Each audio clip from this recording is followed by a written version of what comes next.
الحمد لله الحمد لله رب العالمين،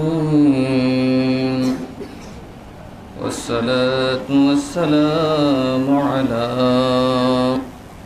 أشرف الأنبياء والمرسلين، سيدنا وسندنا وطبيبنا وطبيب قلوبنا ومولانا محمد وعلى آله وأصحابه وعلماء ملته وأولياء أمته أجمعين. أما بعد، فقد قال الله تعالى في شان حبيبه ومحبوبه مخبرا وآمرا: إن الله وملائكته يصلون على النبي يا أيها الذين آمنوا صلوا عليه وسلموا تسليما. اللهم صل على مولانا محمد وعلى آل سيدنا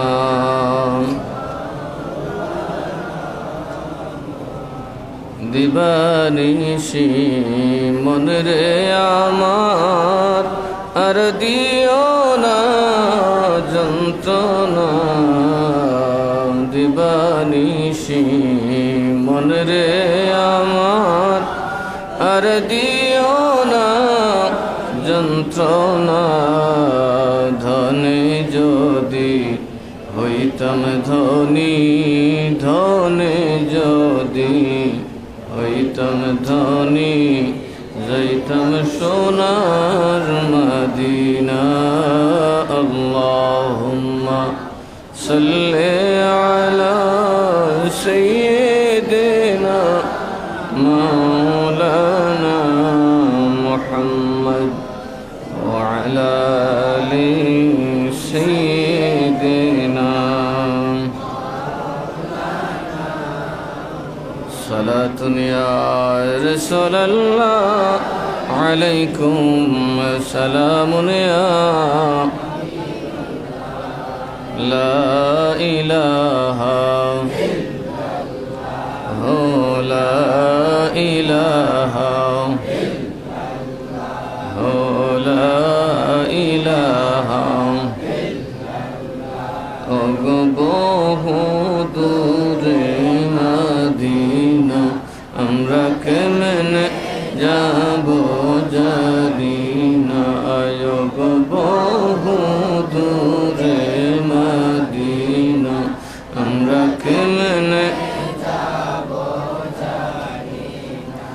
ওগো দয়াল আল্লাহ দয়া করো, দয়াল আল্লাহ দয়া করো, নসিব করো মদিনা। লা ইলাহা ইল্লাল্লাহ লা ইলাহা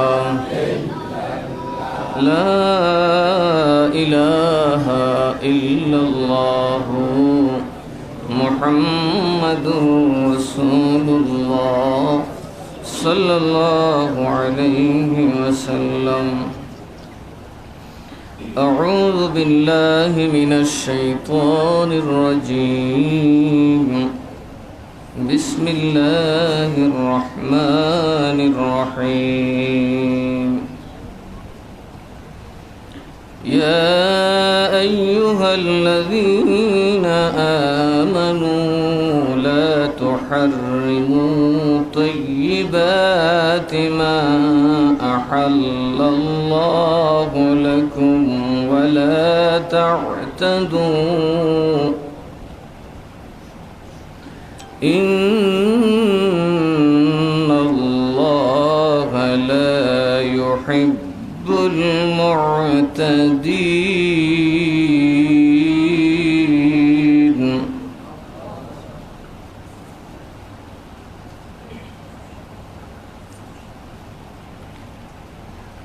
محترم মুসল্লিয়ান কিরাম, আসসালামু আলাইকুম ওয়া রাহমাতুল্লাহি ওয়া বারাকাতুহু। মহান আল্লাহ তাআলা আমাদেরকে সালাতুল জুমা আদায় করার তৌফিক দিয়েছেন, সবাই করি আলহামদুলিল্লাহ। আল্লাহ যেন তার দয়াবশত কবুল করেন, আমাদেরকে যথাযথভাবে জুমার নামাজ আদায় করার তৌফিক দান করেন, সবাই বলি আল্লাহুম্মা আমিন। মহান আল্লাহ তাআলা পবিত্র কোরআনে পাকে ইরশাদ করছেন, ইয়া আইয়ুহাল্লাযীনা আমানু, হে ঈমানদারেরা, হে মানুষ বলে নেই, মানুষ বললে সবাই আসতো এটার ভিতর, কাফের বলে নেই, তাহলে শুধু আল্লাহ কাফেরকে ডাকতো, শুধু মুমিনকে ডেকেছে। যারা ঈমান এনেছে, যারা কি করেছে, ঈমান, তাদেরকে আল্লাহ তাআলা বলছেন লা তুহাররিমু তাইয়্যিবাত, তোমরা পবিত্র বস্তুকে হারাম করিও না। পবিত্র বস্তুকে কি করিও না, অর্থাৎ আল্লাহ ওয়া মা আহাল্লাল্লাহু লাকুম, যা আল্লাহ তোমাদের জন্য হালাল করেছেন। আল্লাহ তোমাদের জন্য যা হালাল করেছেন তাকে তোমরা হারাম, বলুন, তাকে তোমরা হারাম করিও না। তো হারাম আল্লাহ এবারে বলছেন ওয়ালা তা'তাদু, এবং সীমা অতিক্রম করো না। কি অতিক্রম করো না? সীমা অতিক্রম। তার মানে হালালেরও একটা সীমা আছে, হারামেরও একটা। হারামকে হালাল জানা যেমন অপরাধ, হালালকে হারাম করাও তেমনি অপরাধ। একটা বস্তু হালাল, আপনি সেটাকে হারাম বললেন, আল্লাহ বলেন তুমি সীমা লঙ্ঘনকারী।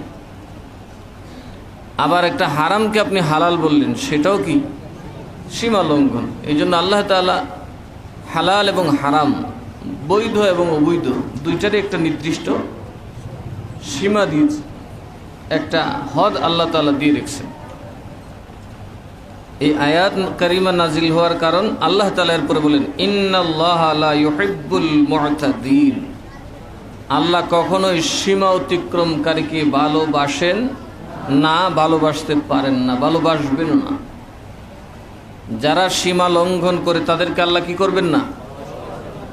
সুতরাং একটা কথা ভালো করে মাথায় নিন, যারা হালালকে হারাম বলে আর হারামকে হালাল বলে তাদেরকে আল্লাহ কখনোই পছন্দ করে না। এর মধ্যে এই আয়াতে কারিমা নাজিল হওয়ার যে প্রেক্ষাপট বা শানে নজুল,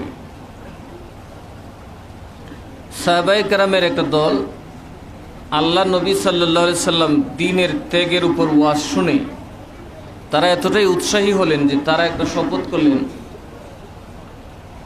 হযরত উসমান ইবনে মাজউনের কাছে গিয়ে তারা বললেন যে আমরা একটা শপথ করেছি যে আমরা সংসার করব না, এই সংসার করে সময় নষ্ট করব না, আমরা মোটা কাপড় পরব, গোস্ত টোস্ত খাবো না, সবজি খাবো,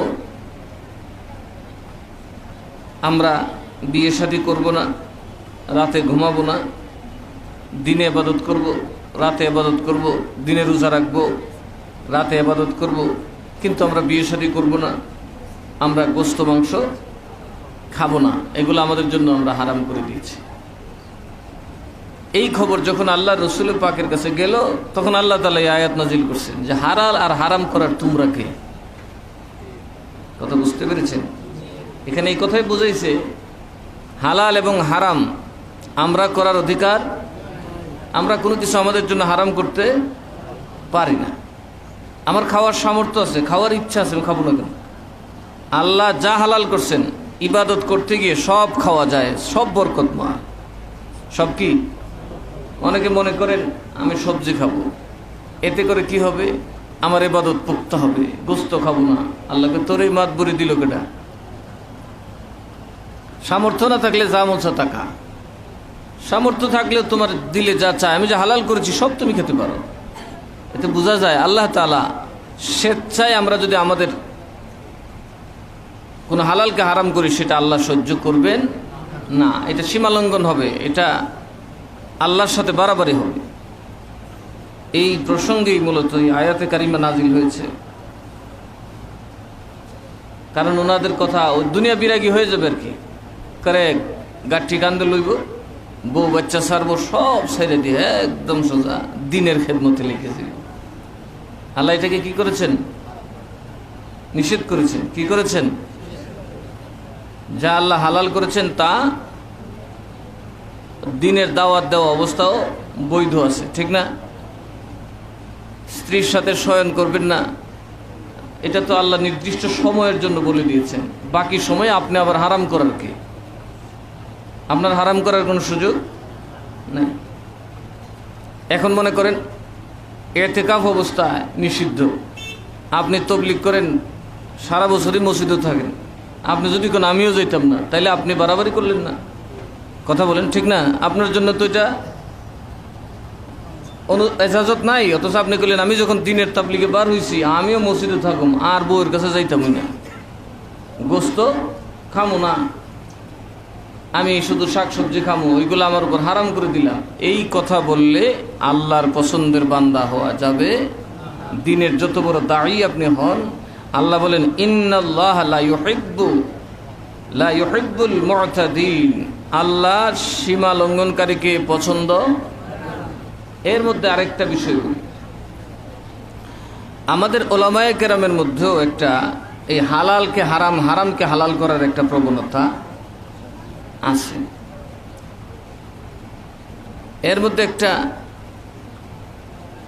যেমন অনেকে বলেন ব্যবহার করলে 7 ভরি স্বর্ণের যাকাত দেওয়া লাগবে না, এই একটা ভুলভাল কিছু মাসালা নিজের ধর্মীয় পাণ্ডিত্যকে কাজে লাগাইয়া মানুষের মধ্যে ছাড়তে চায়। আবার আরেক দল দেখবেন হালালকে হারাম বলতেছে স্পষ্ট, যেমন বলতেছে ওরসের গোস্ত, ওরসের যে তাবারক, এটা পায়খানার চেয়ে তো খারাপ।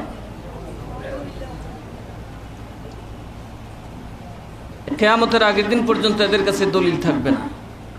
কারণ আল্লাহ নবী কি বলেছেন? মাসালা কি? মুসলমান যেই প্রাণীকে বিসমিল্লাহি আল্লাহু আকবার বলে জবাই করে, এটা মুসলমানের জন্য কি হালাল? মুসলমানের জন্য কি? একজন মুসলমান যদি একটা গরু বিসমিল্লাহি আল্লাহু আকবার বলে জবাই করে, তাহলে সেটা অন্য মুসলমানের জন্য কি? যদি আপনি ওই মুসলমানকে উচ্চ শব্দে আল্লাহু আকবার পড়তে নাও শুনেন, তবু আপনি তাকে খেতে পারবেন, কারণ মুসলমান আল্লাহর পথেই জবাই করে। কথা বলুন, ঠিক না বেঠিক? যদি তাকে আপনি কি জানেন? মুসলমান জানেন। যদি তাকে আপনি কি জানেন? মুসলমান জানেন, আর ইয়াকিন থাকে সে সর্বদিক দিয়ে মুসলিম, তবে তার আওয়াজ না শুনলেও আপনি তারটা খেতে পারবেন। কথা বুঝতে পেরেছেন? কারণ মুসলমান যা করে কার পথে? কার পথে? এটার উপর তার আসল ইমান আছে। এবার আসুন, কোনো মূর্তির নামে মানত করা কোনো পশু যদি, যেমন অনেক আছে না, দেখবেন গরু ছেড়ে দিয়ে রাখে, বা ছাগল, ভেড়া, দুম্বা, এগুলা মূর্তির নামে ত্যাগ করে এরা এটাকে খায় না। মুসলমানের অধীনে যদি ওগুলো আসে, আর ওইটাকেও যদি বিসমিল্লাহি আল্লাহু আকবার বলে জবাই করা হয়, তবে ওইটাও মুসলমানের জন্য হালাল। মুসলমানের জন্য কি বলেন? মুসলমানের জন্য কি? এখন প্রশ্ন, আউলিয়া কেরামের দরবারে ওরস মাহফিলে গরু জবাই করলে এটা খাবেন না, কেন খাবেন না? বলে যে এটা উরুসের গোস্ত। তো আপনি আমার বিয়াই ফাতলেন কেন? তুমি মুসলমান, একদিকে আমাকে মুসলমান বলতেছেন, আর একদিকে আমার জবাই করা পশু খাবেন না, এটা আপনার জন্য হারাম করে দিয়েছেন। আমি মুসলমান যা খেতে পারি তাকে আরেক মুসলমানের জন্য নিষেধ? কি বলেন? আল্লাহ কি মুসলমান দুই রকম বানাইছে? আমি যদি গরু জবাই করতে পারি, আমি যদি সেই গোশত মানুষের মধ্যে বন্টন করতে পারি, মুসলমান। আপনি মুসলমান হিসেবে যদি আমার সাথে আত্মীয়তা করতে পারেন, আপনি মুসলমান হিসেবে যদি আপনি আমার সাথে সম্পর্ক করেন, আত্মীয়তা করেন, তাহলে বোঝা গেল আপনি আমাকে মুসলমান জানেন।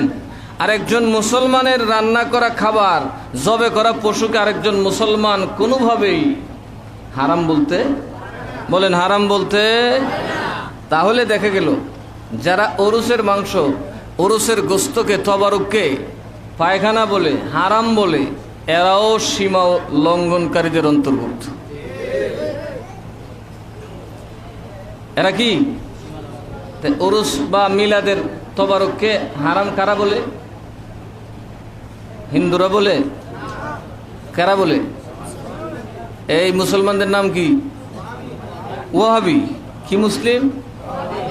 তাইলে এরা হালালকে হারাম বলার মাধ্যমে কি আল্লাহর পছন্দের হইল না অপছন্দের বান্দা হয়ে গেল? এই জন্য ওয়াহাবিদের মধ্যে কিয়ামতের আগের দিন কোনো আল্লাহর ওলি তৈরি হবে না। কথা কয় না? মুসলমানের সাথে আত্মীয়তা করছে, তার ঘরের ভিতর গরু জবাই করছে, দাওয়াত দিছে, মারহাবা, এটা খুব পাক পবিত্র।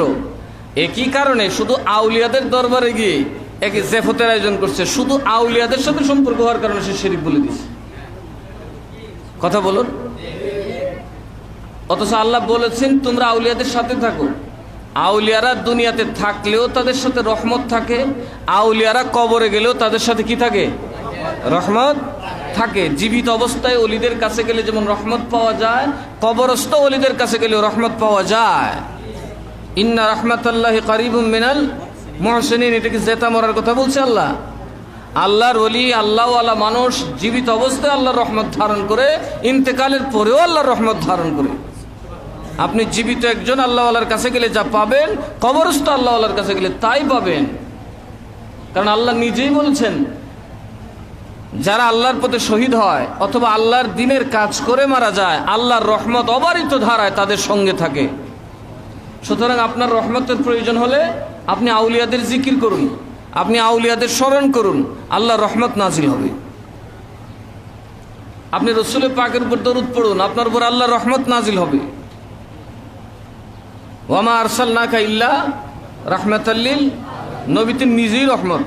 নবী কি নিজেই রহমত। আর আমরা যদি ইবাদতের মাধ্যমে, আল্লাহ এবং রসুলের আনুগত্যের মাধ্যমে সঠিক পথে চলতে পারি, সেই রহমত আমাদেরকেও ঘিরে ফেলবে।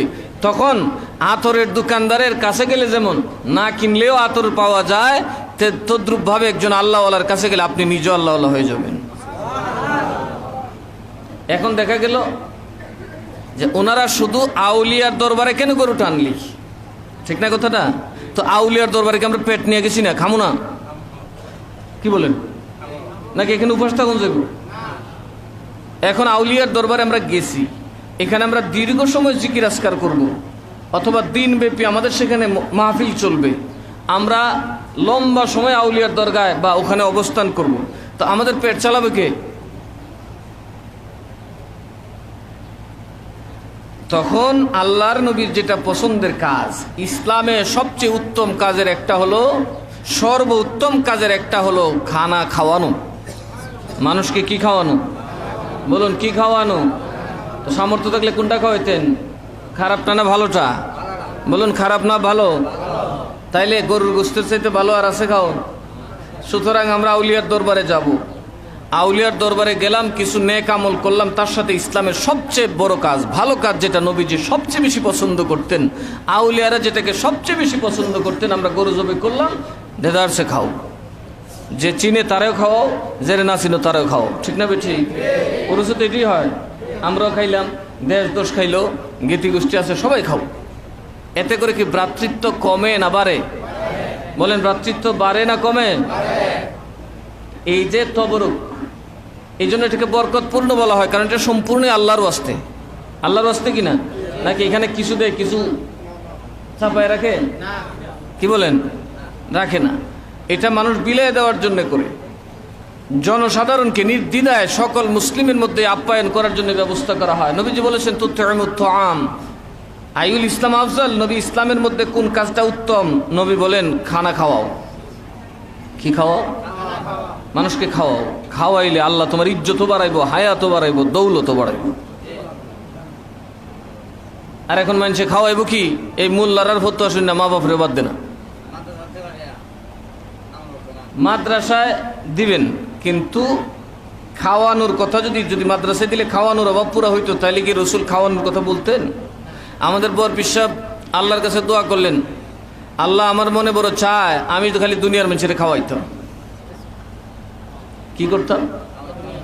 যেই কারণে আউলিয়াদের দরবারে খাওয়ানোর শেষ নাই।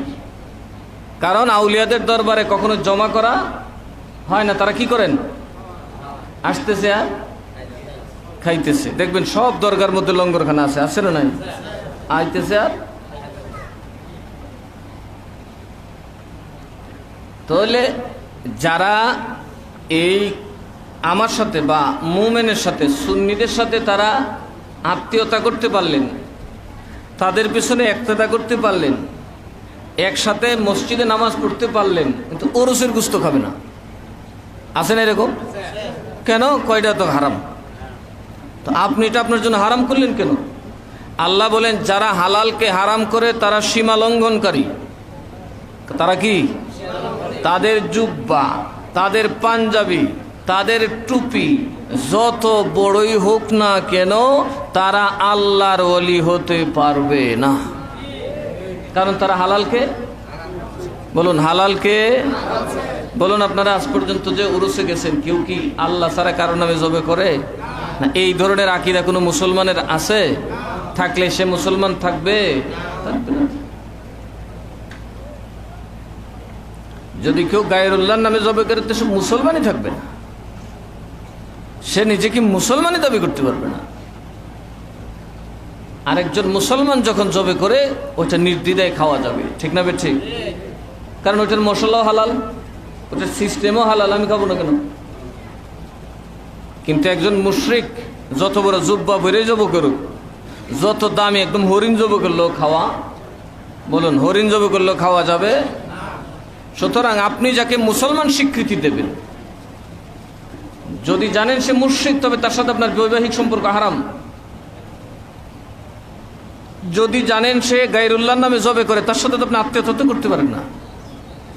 সব তো ঠিক আছে, শুধু আউলিয়ার নাম মাঝখানে আসলেই সব বেদাত। বেদাত তো যেমন তেমন হারাম, তাও আবার পায়খানার গোস্তের চাইতে নাকি খারাপ। আসলে আলেমদেরকে মাঝে মধ্যে শয়তানে ভর করে।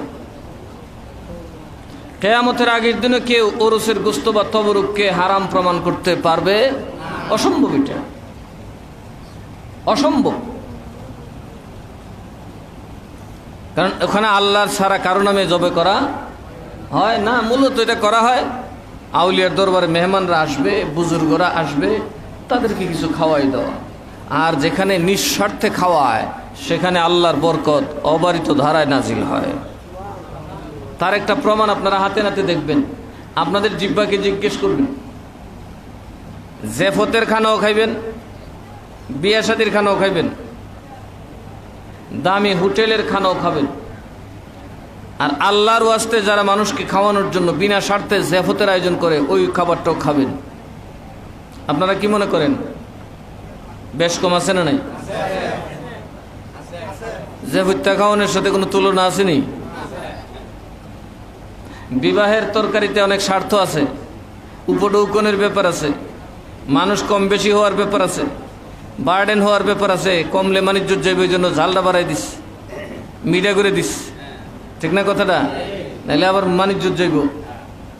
আর জেফতের তরকারি আল্লাহ ভরসা করলাম, যার যা পায়, কি ফিকারি কি ফকির, রাস্তায় কারো জিজ্ঞেস করা হয় না। এটা ফি সাবিলিল্লাহ, উদ্দেশ্য থাকে একমাত্র আল্লাহ। এই জন্য আমি জীবনে যা দেখছি, যারা খুব খোলা অন্তরে জেফত করে মানুষকে খাওয়া, এগুলোর উপর বরকত হয়। যেমন দেখবেন আমাদের ওরস মাহফিলে যে তরকারি হয়, খুব ভালো বাবুর্চি কিন্তু রান্না করে না একটাও, পাবলিকের আনে কি কি দেয় কে জানে, আল্লাহ জানে। কিন্তু দিন শেষে দেখবেন এত টেস্ট হয়, কথা ঠিক না বেঠি? আমার কাছে অনেকে দরখাস্ত দিয়ে রাখে, হুজুর ওরসের গোস্ত একটু চাই। আমি বললাম আর এটা কি? হুজুর এটার কোনো তুলনা নেই, আপনাদের উরুসে বহু আগে যাইতাম। ওই দিন কিছু মানুষ জিজ্ঞেস করতেছে, বড় অফিসার, যে আপনাদের উরুসটা হয় না? বললাম কেন? আরে ভাই একবার গেছিলাম, এই উরুসের তবারও খাই, আমার জিব্বা এখনো লেগে গেছে।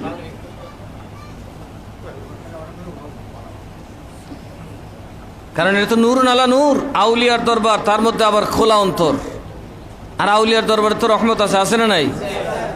আল্লাহ নিজে বলেছেন আউলিয়াদের সাথে যত রহমত, আল্লাহ ওয়ালাদের সাথে রহমত। সুতরাং যারা ওরসের গুস্ত, মিলাদুন্নবীর তবারক এগুলাকে হারাম বলবে, নিজের জন্য হারাম করবে, তারা সীমা লঙ্ঘনকারী ছাড়া কিছুই না। মাসালা কোরআন থেকে বুঝতে পেরেছেন? মুসলমান কখনোই অন্য মুসলিমের খাবারকে হারাম বলতে, যাকে আপনি মুসলমান জানবেন তার খাবারকে আপনি হারাম বলতে পারেন না। এটা সীমা লঙ্ঘন, এটাই ফিতনা, এটাই ফিতনা, এটাই ফিতনা। কারণ আপনি হালাল কি কেন হারাম করবেন? যেটা এক মুসলমান খাবে সেটা আরেক মুসলমানের জন্য হালাল হয় না কিভাবে? যে হারাম খায় সে কি মুসলমান? মুসলমান কখনো হারাম আনন্দের সাথে খেতে পারে? আল্লাহ রসুল বলেছেন আমার উম্মত কখনোই, একজন পাক্কা মুসলমান হারাম খাবে না। হারাম তার গলায় দিয়ে গেলে জাক্কুম ফলের মতো যাইব, গলায় আটকে থাকবো, তার চেহারার মধ্যে একটা বিশ্রী ভাব পরিলক্ষিত হবে। যদিও মুমিনে হারাম খায়, সে যা খাবে তার চেয়ে বেশি সে ত্যাগ করবে। এই জন্য মুসলমান যদি শুনে এটা শুগরের গুস্ত, তেলের সাথে সাথে বমি করে দেয়, যা খায় তার চেয়ে বেশি বের করে দেয়। কাজেই যারা উরুসের গোস্তকে হারাম বলবে বা গায়রুল্লাহর নামে জবাই করে বলবে, একজন মুসলমান কি গায়রুল্লাহর নামে জবাই করতে পারে? কি বলেন, পারে? সকল মুসলিমের ট্রেনিং তো একটা, বিসমিল্লাহি আল্লাহু আকবার। কাজেই যারা এগুলাকে নিয়ে বাড়াবাড়ি করেন তারাই ফিতনা তৈরি করেন, তাদের কারণেই সমাজে ফিতনা তৈরি হয়। আর আল্লাহ ফিতনাবাজকে পছন্দ, সীমা লঙ্ঘনকারীকে পছন্দ করেন। তা আল্লাহ যারা পছন্দ করেন না তারা আল্লাহর ওলি হইব কোত্থেকে? যা আল্লাহ যাদেরকে পছন্দ করে না তারা আল্লাহর ওলি হতে পারবে? এই জন্য যারা ওহাবি হবে তাদের মধ্যে আর আল্লাহর ওলি হওয়ার কোনো সম্ভাবনা নেই। এরা সবসময় বেয়াদবি করবো, আল্লাহ তাদেরকে পছন্দ, এই জন্য এদের দোয়াও কবুল হবে না। وَكُلُوا مِمَّا رَزَقَكُمُ اللَّهُ حَلَالًا طَيِّبًا وَاتَّقُوا اللَّهَ الَّذِي أَنْتُمْ بِهِ مُؤْمِنُونَ।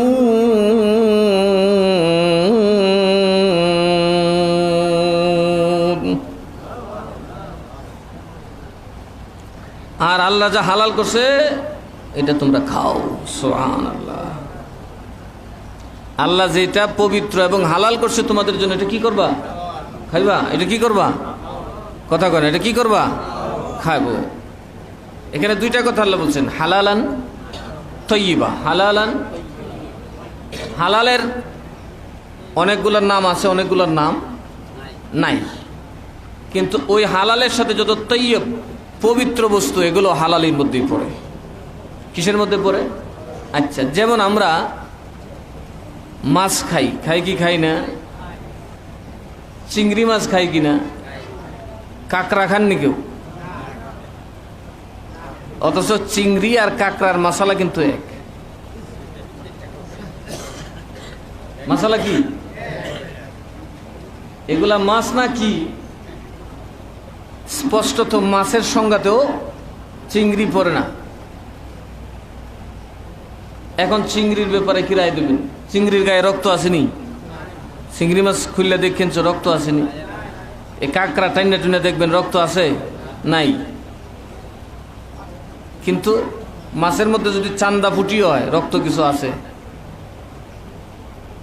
এই যে মাছ, এখন আপনি কি বলে খাবেন? এটা কি মাছ বইলা খাইবেন না ফুকা বইলা খাইবেন? কারণ ফুকার গায়ে রক্ত থাকে না। এটা কি পোকা না মাছ? কাঁকড়া কি মাছ? এটা একটা সামুদ্রিক বড় পোকা বা নদীতে থাকে কাঁকড়া। এখন এগুলা খাওয়ার মশলা কি? চিংড়ি মাছ খাইছেন এরকম হুজুর আসেনি বাংলাদেশে? আছে? বাবা যাই তো খুঁজবো চিংড়ি আছে কিনা।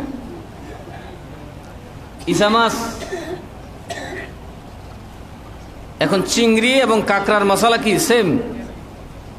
আমরা কাঁকড়া ছেড়ে দিয়েছি, চিংড়ি গ্রহণ করছি, কারণ চিংড়িটা তৈয়ব, কথা বলে না, এটা পবিত্র, ঠিক না বেঠিক? এটা স্বচ্ছ। আর কাঁকড়াটা যথেষ্ট অস্বচ্ছ, ঠিক না বেঠিক? দেখতে একটু বিদঘুটে, এই জন্য মুসলমানরা সেটা ত্যাগ করেছেন। আর চিংড়ি মাছ আসলে তো ঠিক, চিংড়ি মাছটা একটু দেখতে পরিষ্কার লাগে, এই জন্য আল্লাহ বলেছেন হালালান তাইয়্যিবা, হালাল এবং পবিত্র। যেটা পবিত্র সেটা তুমি কি করো? খাও। পবিত্রটা কি করো? খাও। যেমন বিরিয়ানির কথা কোরআন শরীফ আসেনি? নাই। আরো নানান খাবার আছে যেগুলো অনেক খাবারের মিশ্রণে নতুন নতুন বানানো হয়েছে, এগুলার কথা আছে কোরআনে দিয়েছে। কিন্তু আল্লাহ বলছেন হালাল পবিত্র কিনা দেখো, যদি সেটা পবিত্র হয় তবে তুমি কি করো? খাও। পবিত্র হলে খাও। গমের রুটি হলে খাও, সমস্যা নাই। হিন্দু যদি বানায় তবু তুমি খাইতে পারো, তার মধ্যে অপবিত্রতা না থাকলেই হলো। ওয়াত্তাকুল্লাহাল্লাযী আনতুম বিহি মুমিনুন, এবং আল্লাহকে ভয় করো যার উপর তোমরা কি এনেছো? ঈমান। কাকে ভয় করতে বলছে আল্লাহ? আরো জোরে কোন, কারে? আল্লাহকে ভয় করলে কখনোই হালালকে হারাম, হারামকে হালাল বলা যাবে না।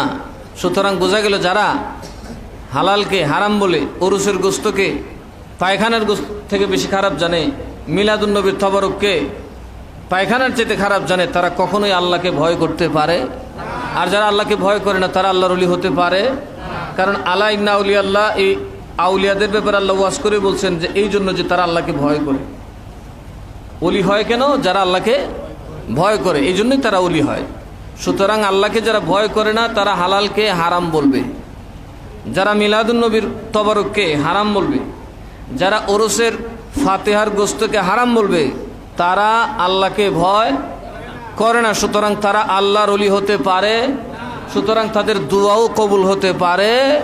সুতরাং দুনিয়াতে ওয়াহাবীর সংখ্যা যত বাড়বে এই মুসলমান ধ্বংস তাড়াতাড়ি হবে, কারণ আল্লাহ তাদেরকে ভালোবাসেন না। এরা আউলিয়াদের উপর বিদ্বেষ পোষণ করেন, এরা আল্লাহ নবীর উপর বিদ্বেষ পোষণ করেন, ঠিক না ঠিক? নইলে শুধু বিয়াতে গেলে যায়, সব জায়গায় যায়, শুধু আউলিয়াদের দরবারে গেলে এটা খারাপ হয়ে গেল। বন্টনটা শুধু আউলিয়ার দরবারে হইল কেন? সেটা মাজারের পাশে হলো, এই জন্যই সেটা হারাম হয়ে গেল। এই হারাম প্রমাণ যদি কি করতে পারেন, আমার মৃত্যু পর্যন্ত চ্যালেঞ্জ দিয়ে রাখলাম, আমার মৃত্যু পর্যন্ত চ্যালেঞ্জ দিয়ে রাখলাম, ওরসের গোস্তকে যদি কেউ হারাম করতে পারেন, খুলে আম আমি আপনার পক্ষে থাকবো। বহু তালেমের সাথে বসছি, হারাম প্রমাণ করব দূরের কথা, আয়াতের অর্থই তো ভালো করে বুঝাইতে পারে না। দেখলেন না গতকাল যে বললাম, ওরা কোরআন চোর, ওরা কোরআন চুরি করে, কোরআনের সব আয়াত ওরা মানুষের সামনে বলে না, রসুলের সব হাদিসের কথাও বলে না। যেখানে সাহাবায়ে কেরাম নবীর নামে নারা দিছেন ইয়া মুহাম্মদ ইয়া রাসূলুল্লাহ বলে, আর আজকের যুগে এরা এসে বলে এগুলো বেদাত, কোরআনে দিছ নাই। সাহাবায়ে কেরাম কোন সময় নবীর নামে নারা দিছেন? যখন দেখলেন কায়দানি মায়দানি ভণ্ড নবী আর আসল নবী মিক্স হয়ে গেছে, তখন তারা নবীর নামে নারা দিছেন। এখনো ভণ্ড নবী আছে না নাই? এখন কাদিয়ানি আর মুসলমান চিনবেন কিভাবে? ইয়া রাসূলুল্লাহ কোন দেখবেন কাদিয়ানিরা চুপ করে বসে থাকবে, ভণ্ড নবীর দলে আওয়াজ তুলবে না, কথা ঠিক না ঠিক? তো ওরা বলতেছে এগুলা নাকি কোরআন হাদিসও নাই, স্পষ্ট শত শত কিতাবে যার দলিল আছে এটাও নাকি নাই। তো এদেরকে কি বলবেন? এরা আউলিয়াদের দুশমন, রসুলের দুশমন। لا يؤاخذكم الله باللغو في أيمانكم ولكن يؤاخذكم بما عقدتم الأيمان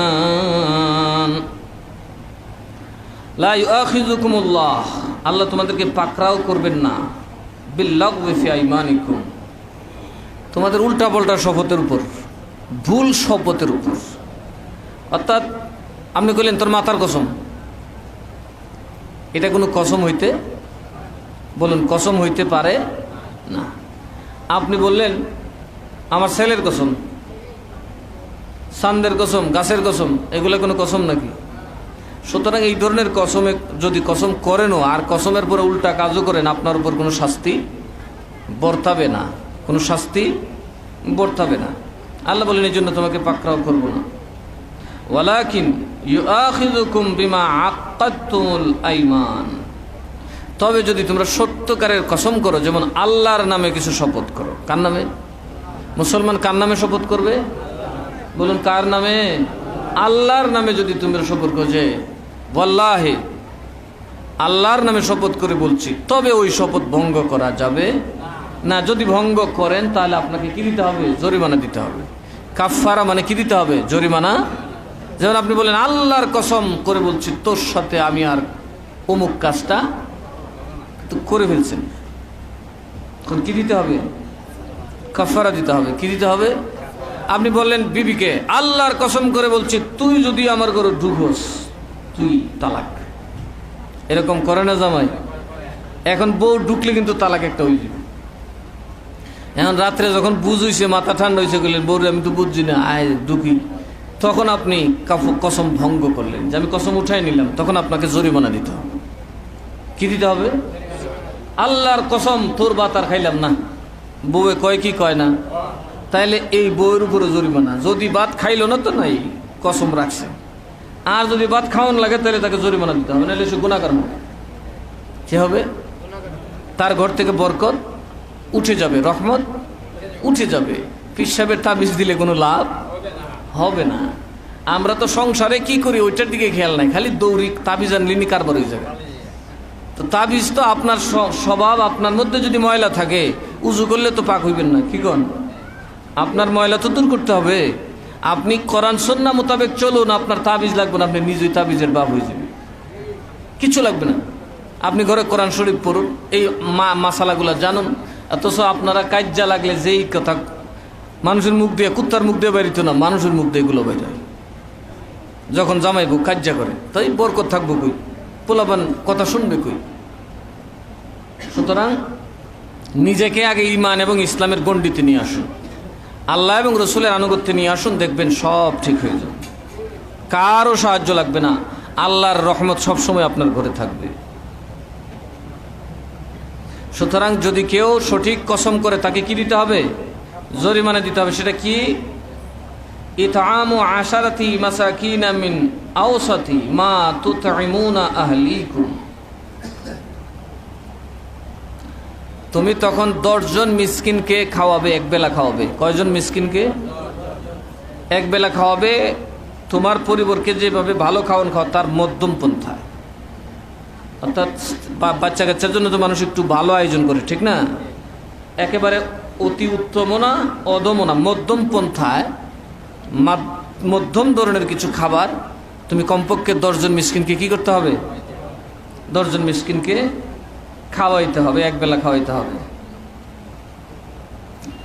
যদি খাবার না থাকে তৎক্ষণিক কি করবা? আও কিসওয়াতুহুম, অথবা তাদেরকে কিছু কাপড় দিবে। কি দিবেন? 10 জন মিসকিনকে কি দিবেন? কাপড় দিবেন। কি কাপড়? অন্তত কমপক্ষে একটা লুঙ্গি লাগবে। কি লাগবে? লুঙ্গি লাগবে, অর্থাৎ যাতে নাভি থেকে হাঁটুর নিচ পর্যন্ত সতর ঢাকতে পারে। এর কম হলে কাফারা আদায় হবে না। আও তাহরিরু রাকাবাতিন, অথবা দাস আজাদ করবে, গোলাম আজাদ করে দেবে। আর এখন তার গোলাম নাই, আগে গোলাম থাকতো, গোলাম আজাদ করে দেবে। ফামান লাম ইয়াজিদ ফাসিয়ামু সালাসাতি আইয়ামিন। আর যদি এগুলার কোনোটাই না পাও, তুমি এতটাই গরিব হও যে তোমার খানা খাওয়ানোর সামর্থ্য নাই, কাপড় দেওয়ার সামর্থ্য নাই, তাইলে তুমি 3 দিন রোজা রাখবে। এরকম গরিব মানুষও তো আছে না নাই? এই রাগ উঠছে তো কসম করে বইছে আর কি। এখন নিজের চুলাতেই বাত নাই তো আরেক বেটারে খাওয়াইব। তাদের জন্য শাস্তি কি? কাফারা হলো 3 দিন রোজা রাখবে। 3 দিন কি রাখবে? এই মাসালা আপনারা জানিয়ে রাখেন। কসমের কাফারা কি? 10 জন মিসকিনকে মধ্যম ধরনের একবেলার খাবার খাওয়াবে। মধ্যম ধরনের একবেলার, যদি আপনি খুব উত্তম খাওয়ান এটা আপনার ব্যাপার, মধ্যমের নিচে যাওয়া যাবে না। 2 যদি তাও না পারেন তাহলে প্রত্যেককে কমপক্ষে একটা করে লুঙ্গি দিবেন। তাও যদি না পারেন, আপনার যদি দাস থাকে ওইটাকে আজাদ করে দিবেন। আর ওটাও যদি না থাকে, আপনি একেবারে গরিব এমন পর্যায়ে যে খাওয়াইতেই পারতেন না, তাহলে আপনি নিজে 3 দিন রোজা রাখতে হবে। কয়দিন রোজা রাখতে হবে? কিন্তু যে খাওয়াইতে পারে এ রোজা রাখলে হবে না।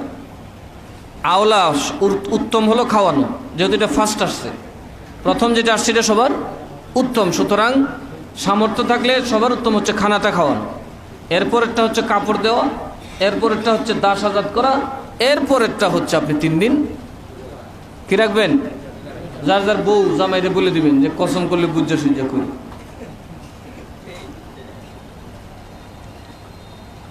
যালিকা কাফারাতু আইমানিকুম ইযা হালাফতুম, এটাই হচ্ছে তোমাদের শপথের প্রায়শ্চিত্ত, শপথ ভঙ্গ করার কি প্রায়শ্চিত্ত। ওয়াহফাজু আইমানাকুম কাযালিকা ইউবাইয়িনুল্লাহু লাকুম আয়াতিহি লাআল্লাকুম তাশকুরুন। তোমরা তোমাদের শপথ রক্ষা করো, যার উপরে শপথ করবে প্রয়োজন না হলে শপথ ভঙ্গ করবে না, প্রয়োজন না হলে শপথ ভঙ্গ করবে না। শপথ ভঙ্গ করার কোনো সুযোগ নাই। আল্লাহর কসম করে যা করবেন তা করতেই হবে, ঠিক আছে? আবার যদি আকাম করতে শপথ করেন তো এটা তো করা যাবে না, এটা ডাবল গুনাহ হবে। এটা কি গুনাহ হবে? ডাবল জরিমানা হবে। আল্লাহ বলেন এইভাবে আল্লাহ তাআলা তোমাদের জন্য সব কিছু বিশদভাবে বর্ণনা করে দিয়েছেন। কিভাবে বর্ণনা করে দিয়েছেন? যাতে তোমরা কি হও? আল্লাহর কৃতজ্ঞতা প্রকাশ করো, আল্লাহর কাছে তোমরা কৃতজ্ঞ হও। ইয়া আইয়ুহাল্লাযীনা আমানু ইন্নামাল খামরু ওয়াল মাইসিরু ওয়াল আনসাবু ওয়াল আজলামু রিজসুম মিন আমালিশ শাইতানি ফাজতানিবুহু লাআল্লাকুম তুফলিহুন। আল্লাহ বলেন, হে ঈমানদারগণ, কাদেরকে বলছেন আল্লাহ? ঈমানদার, তোমরা মদ, কি মদ, জুয়া, মূর্তি এবং লটারি, কি লটারি, লটারি এই সমস্ত শয়তানি কাজ থেকে নিজেকে কি করো? বিরত রাখো। কি রাখো? এখন মুসলমানদের মধ্যে, ঈমানদারের মধ্যে মদ খাওয়ার অভ্যাস আছে না নাই? জুয়া খাওয়াই খেলেন না, আছে না নাই? মূর্তির পাহারাদার কথা কেনাকে আছে না নাই? আচ্ছা, তারপরে মানুষের ঘরে, যদিও সে মুমেন, এ দেখুন আল্লাহ তো জানে মুমেনের অন্তরে কিছু মূর্তি থাকবে। আমরা পূজা করি না বটে, কিন্তু আমাদের ঘরে কিছু মূর্তি আছে। গরু আছে না? গরুর মূর্তি আছে না নাই? হাতি, ঘোড়া, হরিণ, মানুষ, পাখি, এই মূর্তিগুলো আছে না নাই? এগুলো পরিত্যাগ করতে হবে। এমনকি ছবি পর্যন্ত আপনি পরিত্যাগ করতে হবে। কথা বুঝেন নাই? ছবি, এই মূর্তির যেই ব্যাখ্যা করেছেন মুফাসসিরিনে কেরামগণ, আমাদের একদম সলফে সালেহিনগণ, তারা এটার ভিতরে ছবিকেও অন্তর্ভুক্ত। ওই যুগে তার ছবি ছিল না, ওই যুগে ছিল ওই আকৃতি বানায় রাখতো, দেওয়ালে আকৃতি বানায় রাখতো। ওইগুলোও মুমিনের ঘরে থাকা, বলে না কেন, থাকা যাবে না। অনেকে মনে করেন পীর সাহেবের ছবিটা রাখলে অনেক সওয়াব হবে, এটা ভুল ধারণা। ছবিকে ইসলাম অ্যাভয়েড করে, কারণ ইসলাম মূল, আর মূলকে ইসলাম শ্রদ্ধা করে। কথাটা বুঝতে পেরেছেন? ইসলাম মূল, আর মূলকে ইসলাম শ্রদ্ধা করে। সুতরাং ইসলাম আসল, এটা আসলকেই সম্মান করে। ছবির মাধ্যমে আসলকে অপমান করা হয়। কথা বুঝেন নাই কি বলছি? কারণ এটা ফানি, এটা তো একটা আকৃতি, বেশ, আর কিছু তো না। এটারে ডাকলে জবাব দিব নাকি? এটাকে যদি আপনি মালা পরান, এটাকে আপনি ফুল দেন, তাহলে তো বোঝা গেল মোটামুটি ছবি পূজা শুরু হয়ে গেল। এই ধরনের এক ধরনের মানুষ আছে না নাই? যেন আমি দেখছি আমার ছবি অনেক জায়গায় আমি এগুলো নামাইছি। এইগুলাকে আপনারা ডার্ক করে রাখবেন। এই কথা কোনোভাবেই বোঝার সুযোগ নাই মুসলমানের, যে ছবি তোলা হালাল। যদি হাফ ছবি হয়, এটার ব্যাপারে উম্মতের মধ্যে এজমা আছে, কিন্তু ফুল ছবির ব্যাপারে কোনো এজমা নাই। ওগুলো অনর্থক, এগুলো হলো কি হাজারে কাম, ফালতু কাম। এই যে এগুলো কি রিজসুম মিন আমালিশ শাইতান। বেশি বেশি ছবি তোলা কার কাজ? শয়তানের কাজ। যদিও আমি এখানে ডকুমেন্ট দিলে অনেক সময় লাগবে, যেন জাস্ট আপনাদেরকে বলে দিলাম অযাচিতভাবে ছবি তোলার কোনো দরকার, কথা বলে না, দরকার নাই, প্রয়োজন না, এর বাইরে ছবি তোলার দরকার নাই। মদ, জুয়া, মূর্তি, মূর্তি আছে না অনেকের ঘরে, আছে না নাই? শোপিস করি এটা কি করে? এই যে দেখলাম অনেকের ঘরে গেলেই, বিশেষ করে যারা কিছু অর্থ সামর্থ্য আছে এরার গলে দেখা যায় বাবারে কি সুন্দর করিয়া, বা অনেক বড় বড় মন্ত্রী মিনিস্টার বা ধনী মানুষের বাড়িতেও দেখা যায় নানান জায়গায় মূর্তি কারো রয়েছে, ঠ্যাং ধরে ব্যাং ধরে। কথা বলুন ঠিক না বে ঠিক? মূর্তি বানানোর, মূর্তি রাখার কোনো অথরিটি কোনো মুমিনের নাই, এমনকি ছবি রাখারও কোনো অথরিটি নাই। এটা আল্লাহ রসুল দেননি। তাইলে আমাদের মধ্যে মদ আছে না নাই? কথা কয় না। তবে যারার মধ্যে মদ আছে এরা আমরা ঘৃণা করি, এরা নিজে একটু দূরে থাকে। আবার যারা জুয়া খেলে এরা একটু দূরে থাকে। কিন্তু যারা মূর্তি গড়ে রাখে এরা নিজেরা খুব, মনে করে দেখো আমি গ্রিক মূর্তি নিয়ে আইছি, আছে না? যেমন আমাদের দেশের সুপ্রিম কোর্টের সামনে এক মহিলারে খাড়া করে ধরেছে, এটা কেমন লাগে? কথা বলে না। কে মুসলমানদের দেশে আর কিছু নাই, তাও আবার মহিলা জানে যে এটা মৌলবীরারে গুথা দিতে সুবিধা হইব। কথা কয় না। এটা করলে আলেমরা চেতবো, আলেমরা রাগান্বিত হবে, মুসলমানরা লাফালাফি করব, বিশ্বের সামনে প্রমাণ করতে পারবো জঙ্গি দমন করা আবশ্যক, সুতরাং আমার ক্ষমতাও দরকার। ঠিক না বে ঠিক? কাজেই মূর্তি কোনো মুসলমান বানাতে পারে, বলে না কথাটা, বানাইতে পারে। যারা নিজেকে মুসলমান দাবি করে তারা কারো মূর্তি বানাতে, পীর সাহেবের মূর্তি হারাম, নবীর মূর্তি হারাম, যার মূর্তি বানাবেন এগুলা কি? তবে এগুলা শিরক হবে না, কারণ এগুলা তো কেউ পূজা করে না। মাসালা বুঝবেন, যারা মূর্তি পূজা করে তারা মুশরিক, তারা কি? আর যারা মূর্তি রাখে বা মূর্তি বানায় তারা কি? গুনাহগার। মদখুর যেমন গুনাহগার কিন্তু কাফের মুশরিক না, জুয়া খেলুয়া যেমন গুনাহগার কাফের মুশরিক না। কেউ যদি তার বাবার মূর্তি বানায় রাখে সে কাফের কিংবা মুশরিক হবে না, সে মদকুর জুয়াকুরের মতো গুনাহগার হবে। কথা বুঝতে পেরেছেন? তাকে মুশরিক কাফের বলা যাবে না। কিন্তু আমাদের কিছু হাঁটুভাঙ্গা মৌলবী আছে, এরা আল্লাহ দিলে গলার দড়ি, ঠ্যাঙ্গের দড়ি, দড়ি তো দড়ি হই দে টান, গলার দড়ি টান দিলে যে মরবো এই খবর তো নাই। কথা বুঝতে পেরেছেন? মাসালা বুঝতে হবে। যদি মুসলমানের কেউ ঘরে মূর্তি সাজায় রাখে সেটা হারাম কাজ, সে গুনাহ হবে, তার কি হবে? বা সে যদি ভালোবাসে তার বা মহব্বতে তার পীরের ছবি বা একটা কিছু রাখে, মূর্তি রাখে, তাহলে সে কি হবে? গুনাহগার হবে। কিন্তু সে মুশরিক বা কাফের কোনোটাই হবে না।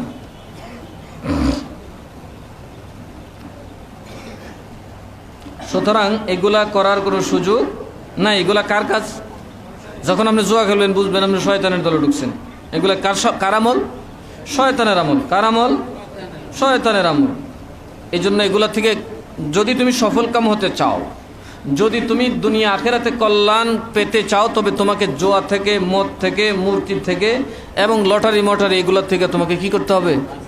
বাঁচা থাকতে হবে, এগুলোর থেকে দূরে থাকতে হবে। আল্লাহ যেন আমাদের সকলকে এগুলোর থেকে দূরে থাকার তৌফিক দান করেন। সবাই বলি আল্লাহুম্মা আমিন। আর একটু ভালো করে বলি, এই আমার কথা খালি শুনলেন না, মানুষের কিছু আপনারা পৌঁছায় যে আল্লাহ কোরআনে কি বলছে। আর আল্লাহর কোরআন যদি আমল করার চেষ্টা করেন ইনশাআল্লাহ অবশ্যই আপনার ভাগ্য খুলবে। কারণ কি? ইন্নামা ইউরিদুশ শায়তানু আন ইউকিআ বাইনাকুমুল আদাওয়াতা ওয়াল বাগদা ফিল খামরে ওয়াল মাইসিরি ওয়া ইয়াসুদ্দাকুম আন যিকরিল্লাহি ওয়া আনিস সালাত ফাহাল আনতুম মুনতাহুন। আর এই মদ খাওয়ানো তোমাদেরকে শয়তান কেন চেষ্টা করে? মদ কেউ না খাওয়াইলে দেখবে ইবলিসি নিয়ে তোমার কাছে ধরে দিব। তুমি যদি জুয়া না খেলতে চাও দেখবে ইবলিসি তোমার পাও টিপবো। জুয়াত বয়ে থাকবা 3 ঘন্টা, কোমরে ধরতো না, নমাজও বইবা আধা 10 মিনিট, দেখবা তোমার কলজার মধ্যে নাচানাচি শুরু হয়ে গেছে। কথা কোন ঠিক না বেঠি? কোরআনের তাফসীর শুনবেন, দেখবেন আপনার আধা ঘন্টার ভিতরে মাথা গরম হইয়া কত কথা মনে হইতেছে, চাকরি বাকরি, নকরি মাকরি, টাইম টেবল ঘড়ি দেখা। আর জুয়াত বলে যে বইছে, এরে বউ এটাই কানতারে না, ফুট এটাই কানতারে না, এরা আসমান জমিন এক। কথা ঠিক না বেঠি? তার মানে করলে এটার পেছনে কামলা আছে। এই শয়তান আপনাদের খেদমত করে এগুলা করলে। তার উদ্দেশ্য কি?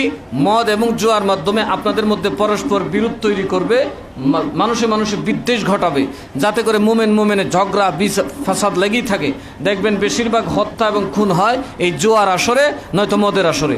বেশিরভাগ জিনা হয়, ধর্ষণ হয় এই মদের আসরে। যে মদখোর এ জেনাখোর, এটা করে পার্মানেন্ট। কথা বুঝে না কেন? যে মদখোর একই জিনাখোর, মদ খাইলেই কাম করবই। সুতরাং বেশিরভাগ বেবিচার হয়, ধর্ষণ হয় কিসে? মদের মাধ্যমে। এটা শয়তান, কারণ দর্শন করলে তো একটা বড় দ্বন্দ্ব, বড় ফসাদ সমাজে তৈরি হয়ে যাবে, গোষ্ঠী মারামারি, রাষ্ট্রে মারামারি হয়ে যাবে। এই জন্য মদ ত্যাগ করতে হবে। আর এগুলা শয়তানের অস্ত্র আমাদের মধ্যে বিভেদ সৃষ্টি করার জন্য।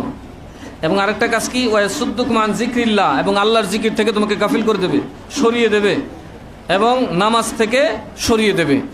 মদ খাইলে নামাজের খবর থাকবে? কথা কয় না? থাকবে? কই দিয়ে নামাজ যায় কইতে পারলে না। জুয়া খেললারা দেখবেন কই দিয়ে আজান যায়, এ আজানও শুনে না। এরা এমন ভাবে বয়, এটা সকালে সন্ধ্যায় বইলে ফজর উঠে সূর্য উঠলে কইতারে না। এই জুয়া করলে ওরা একটু জিমায়ও না। দেখছেন নি জুয়া খেললারা বইব যে এমন সিফাত গিয়ে বইব যে সারা দিন জুয়া খেলবো, কিন্তু 1 সেকেন্ডের জন্য মুক্তও জানা। কথা বুঝতে পারছেন? কাজে এই জুয়া খেলার মতো আরেকটা আপাপ আছে, এটা হলো টিভি দেখা। কি দেখা? সিরিয়াল দেখা। এরাও এই মোটামুটি মদ আর জুয়ার মতোই, কারণ ওইটার ভিতরে মদ কুর আর জুয়া কুরের ঘটনা। কথা কনাকে আমি মনে করি এই আয়াতের আলোকে মদ জুয়া সাথে সাথে এইসব সিরিয়াল দেখাও সমান পাপ। এগুলো মানুষকে নামাজ থেকে কি করে? কথা কয় না? গাফেল করে। কি করে না? কিরে তুই এতক্ষণ কই আসলে, এতক্ষণ নামাজ পড়তে সিনেমা দেখছিল? এ সিনেমা শেষ না কইরা নাউজুবিল্লাহ বলেন। কাজে এইসব সিরিয়াল দেখা বৈধ। আপনার আর মা বোনরা আরো বেশি বেশি করে টেলিভিশন কিনে দিবেন, যাতে এরা বেশি বেশি সিরিয়াল দেখতে পারে। সুতরাং এই সমস্ত সিরিয়াল দেখা যাবে না, কারণ এগুলা কি করবে? নামাজ থেকে আপনাকে সরা দেবে। ফাহাল আনতুম মুনতাহুন, তবে কি তোমরা নিবৃত্ত হবে? আল্লাহ হুঁশিয়ারি দিছে, সাবধান হইবিনি, বাদ দিবিনি। না দিলে তোর কপালো যা আছে, ফির সাহেবের দরবারে দৌড়তে থাক, তাবিজ না দিতে থাক, ডাক্তারের কাছে দৌড়তে থাক, ট্যাবলেট নাকে মুখে খাইতে থাক, মাগার কাম নেই হোঙ্গা। শান্তি নসিবে, কথা কয় নাকি? শান্তি নসিবে নাই। এগুলা থেকে বিরত থাকবেন ইনশাআল্লাহ। আমরা আগামী জুমাতে বাকি আলোচনা করব। আল্লাহ যেন আমাদেরকে আমল করার তৌফিক দেন। ইয়া নবী সালাম, ইয়া রাসূল সালাম আলাইকা, ইয়া হাবিব সালাম আলাইকা, সালাওয়াতুল্লাহ ইয়া রাসূলুল্লাহ, আকা সাইয়্যিদি ইয়া হাবিবাল্লাহ, আজ তুফাইল গৌস আযম, বাদশাহ হর দো আলম, সদকায়ে ইমাম आज़म, दो रहो सब ही रंज गम, या नबी सलाम अलैका, या रसूल सलाम अलैका, या हबीब सलाम अलैका, सलावतुल्लाह अलैका, मुस्तफा जाने रहमत पेला को सलाम, शम्अ बज़ में हिदायत पे गौसल आज़म, इमाम तुक़ा वन्नुक़ा, जलवाए शान क़ुदरत पेला खो सलाम, मुस्तफ़ा जाने